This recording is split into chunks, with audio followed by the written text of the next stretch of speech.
Stiamo preparando la pizza fritta, la pizza sacra, capricci d'autunno, ricotta, porchetta, noci e mozzarella. Per l'impasto utilizziamo farina zero, semola rimacinato e integrale. Abbiamo messo ricotta, mozzarella, mettiamo le noci e la porchetta e andiamo a chiudere. Bisogna sigillare bene. Sì, infatti la prendiamo a pugni. E adesso? La mettiamo a bagno. L'idea di portare la pizza a Fiume di Nisi nasce da un'amicizia ormai di lunga data con un pizzaiolo napoletano, che è praticamente quello che l'ha portata in Sicilia.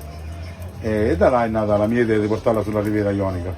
Rispetto al classico pitone, questo è proprio un impasto pizza.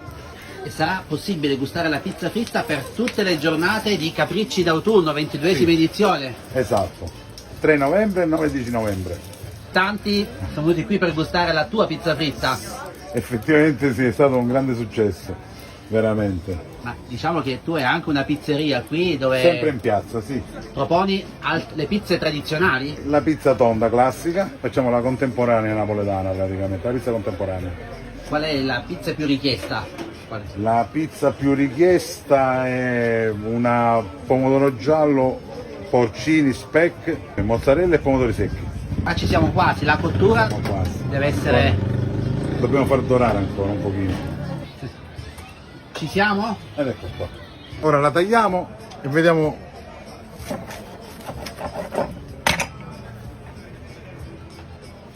Spettacolo!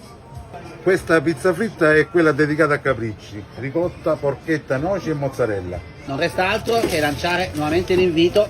A venire a trovarci a Fiume di Nisi tutto l'anno, ma specialmente durante la Sacra, con tanti prodotti. Salutiamo tutti gli amici di Bella Sicilia Onda TV da Fiume di Nisi. Ciao ciao! Arrivederci!